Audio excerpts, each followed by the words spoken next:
Hello, this is a continuation of my build-up of the Lindberg line SC101 Roadster model kit.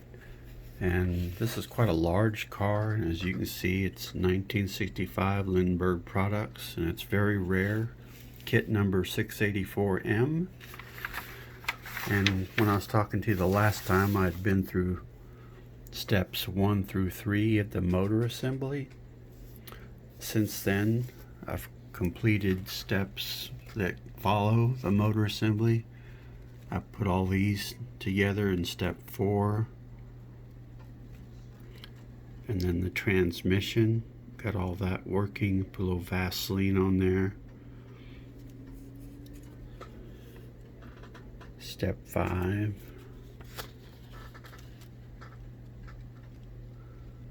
Then step 6.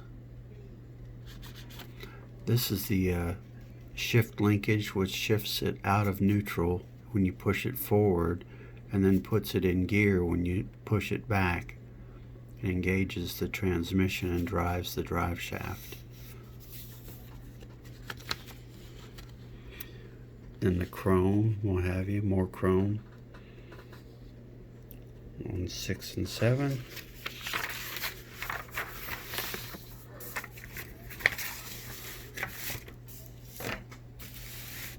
Then on step 8, I couldn't find the pulley shaft. I looked throughout the box and everything. I had the pulley ring, but this part, 21C, was missing off the tree. And I looked all through the box and the packing and everything and couldn't find it.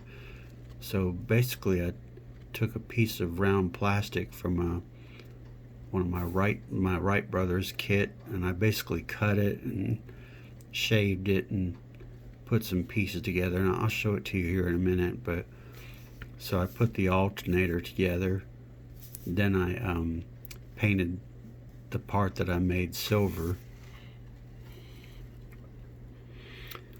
then I added these parts to it.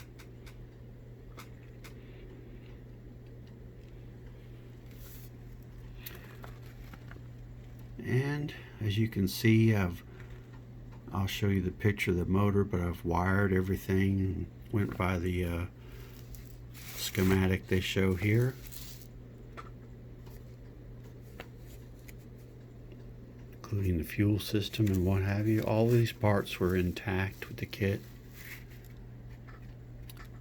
And then I started the frame assembly, step 1, and that's basically where I have left off. So I'm going to show you the parts now. I've been using these tires as kind of a mounting guide, or just to support it. There's my pulley wheel.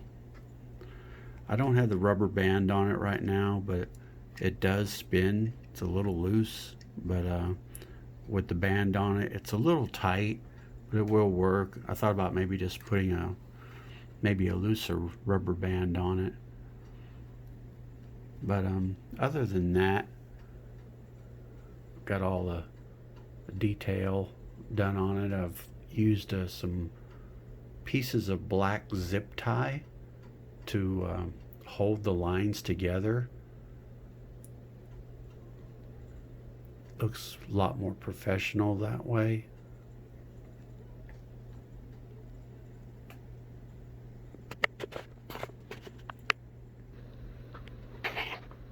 I just wanted to set it back down without dropping it. There's the dipstick and the starter and the oil filter and another little small tie wrap. I'm going to touch this up a little bit right here. I could have painted the motor like I said before, but I decided not to.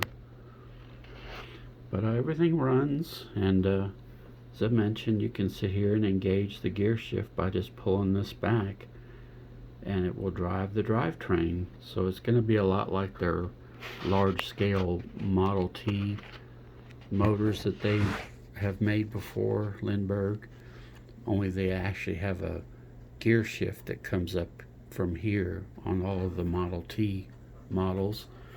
I've also put the side walls and tires together.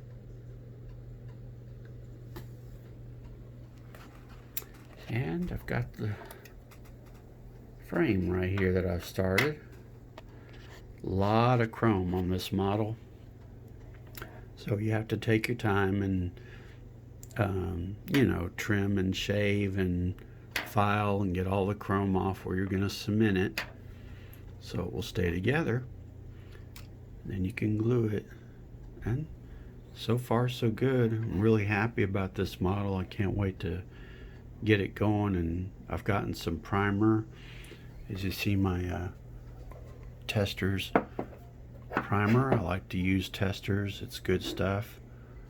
I don't airbrush myself. I have never tried it.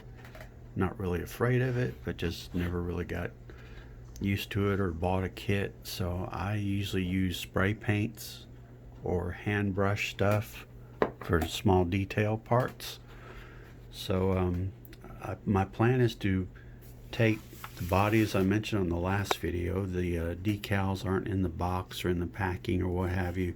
So my plan is to primer the body pieces, and then I'm getting two colors. One is a base metallic, which is gold, and then I'm going to take the red, like metal flake, over the top of that. That's my plan, in order to make it look like a candy apple red metal flake, or from what I've read, it may turn more burgundy, but it'll look like a metal flake paint job, similar to what some of the Lindberg plastic models have done before with their built-in metal flake. And so we'll go from there and see how that turns out, and I'll keep you posted. But thank you for watching.